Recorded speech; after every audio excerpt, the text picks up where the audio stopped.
Bismillahirrahmanirrahim. Assalamualaikum warahmatullahi wabarakatuh. Ketemu lagi kita dalam perkuliahan kita manajemen operasional, di mana pada materi ini kita akan membahas tentang strategi proses produksi. Ya, nah di sini sebelumnya kita lihat dulu sebuah ilustrasi perusahaan global, yaitu perusahaan Dell Komputer. Bagaimana kita dapat membuat proses pembelian komputer yang lebih baik. Nah, di sini perusahaan Dell Komputer menjual secara langsung personal komputer pada pelanggan, kemudian mereka sudah melakukan integrasi website dalam berbagai aspek bisnisnya. Kemudian Dell Komputer juga mengoperasikan persediaan itu selama 6 hari dan juga membuat komputer secara cepat dengan biaya rendah dan hanya dibuat pada saat dipesan atau kustomisasi massal. Kemudian perusahaan Dell Komputer ini juga fokus pada penelitian pada software yang didesain untuk membuat proses instalasi dan konfigurasi pada komputer lebih cepat dan mudah.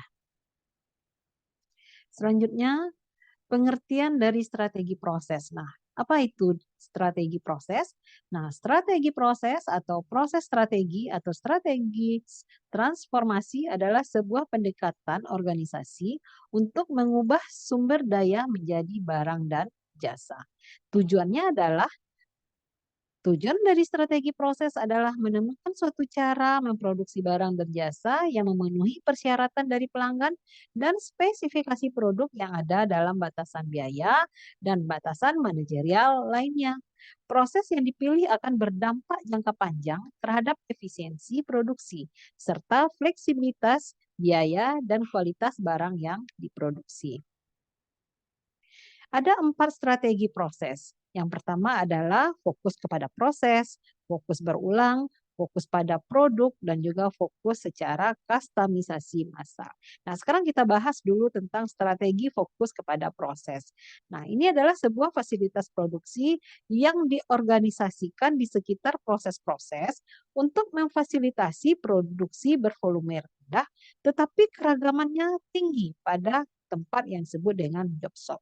Seperti pada sebuah pabrik, proses yang ada mungkin berupa departemen yang menangani pengelasan, penghalusan, dan pengecatan. Jika sebuah kantor, proses yang ada dapat berupa bagian utang, bagian penjualan, dan juga bagian pembayaran. Dalam sebuah restoran, proses-proses tersebut mungkin berupa bar, panggangan, dan toko roti. Nah, sekarang kita lihat di sini proses strategis. Di sini fokus kepada proses, yaitu produk yang jumlahnya sedikit, variasinya banyak, dikenal dengan proses yang terputus-putus atau kita sebut dengan istilah intermittent atau job shop. Selanjutnya proses fokus. Nah, di sini juga lihat gambarnya yaitu intermittent proses. Nah, ini contohnya adalah strategi fokus kepada proses seperti perbengkelan, hospital, dan juga bank. Kemudian kita ketahui lagi strategi fokus berulang atau repetitive fokus, yaitu proses produksi berulang yang menggunakan modul yang berorientasi pada produk. Modul adalah bagian atau komponen produk yang telah disiapkan sebelumnya, biasanya dalam proses kontinu atau terus-menerus. Lini proses berulang sama dengan lini perakitan fisik.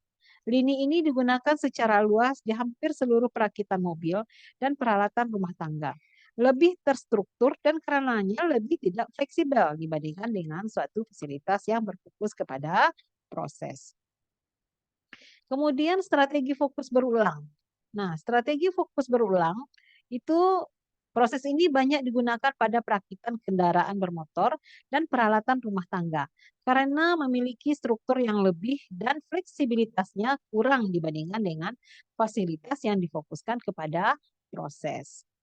Kemudian selanjutnya repetitif fokus strategi sampel nih. Ini seperti contohnya ini ya adalah peralatan rumah tangga, mesin cuci, kemudian makanan cepat saji, McD, dan juga kendaraan. Kemudian ada lagi fokus kepada produk. Fasilitas yang diorganisasikan di sekeliling produk, sebuah proses yang berorientasi produk bervolume tinggi tetapi berkeragaman rendah. fasilitas produksi dikelilingi oleh produk, maka proses ini disebut juga dengan proses kontinu. Sebab mempunyai lintasan produksi yang sangat panjang dan kontinu. Contohnya seperti produk kaca, lembaran kertas, lembaran timah, bola lampu, pabrik minuman, dan lain-lain sebagainya. Fasilitas-fasilitas difokuskan pada produk, menghasilkan produk dalam volume yang besar dan keberagaman yang rendah. Sifat khusus fasilitas ini adalah dibutuhkannya biaya tetap yang sangat tinggi, tetapi biaya variabelnya rendah karena adanya pemanfaatan fasilitas yang sangat tinggi. Kemudian selanjutnya adalah beberapa keuntungan dari produk fokus strategi. Di sini lebih rendah biaya variabel per unit, keterampilan tenaga kerja lebih rendah tetapi lebih khusus. Perencanaan produksi lebih mudah dan kontrol. Peralatan yang lebih tinggi, pemanfaatan peralatan yang lebih tinggi, yaitu sekitar 70% sampai 90%. Nah, di sini memiliki juga kekurangan, yaitu fleksibilitas produk yang lebih rendah, peralatannya lebih khusus, investasi modal biasanya lebih tinggi. Ini adalah sebuah contoh dari produk yang berfokus kepada produk, yaitu soft drink, light bulb, dan Viper. Nah, fokus kustomisasi massal. Yaitu kustomisasi massal merupakan pembuatan produk dan jasa yang dapat memenuhi keinginan pelanggan yang semakin unik secara cepat dan murah. Namun, kustomisasi massal bukan hanya mengenai keragaman produk, tetapi juga bagaimana secara ekonomis mengetahui apa yang diinginkan pelanggan dan kapan pelanggan ini menginginkannya dengan tepat. Desain proses untuk jasa, yaitu interaksi dengan konsumen seringkali berakibat secara luas pada kinerja proses. Tetapi pelayanan secara alami berdampak pada beberapa interaksi dan pengkonsumsian yang dibutuhkan. Apabila proses yang dirancang semakin dapat mengakomodasi kebutuhan khusus ini, maka prosesnya semakin efektif dan efisien. Nah, di sini terdapat mahasiswa melihat ada teknik untuk meningkatkan pelayanan pada jasa. Ya, baiklah, demikianlah yang dapat saya sampaikan untuk pertemuan kita hari ini, yaitu tentang strategi proses produksi. Semoga mahasiswa dapat lebih mempelajarinya lagi dengan buku yang sudah diberikan, yaitu buku referensi. Sekian dan terima kasih.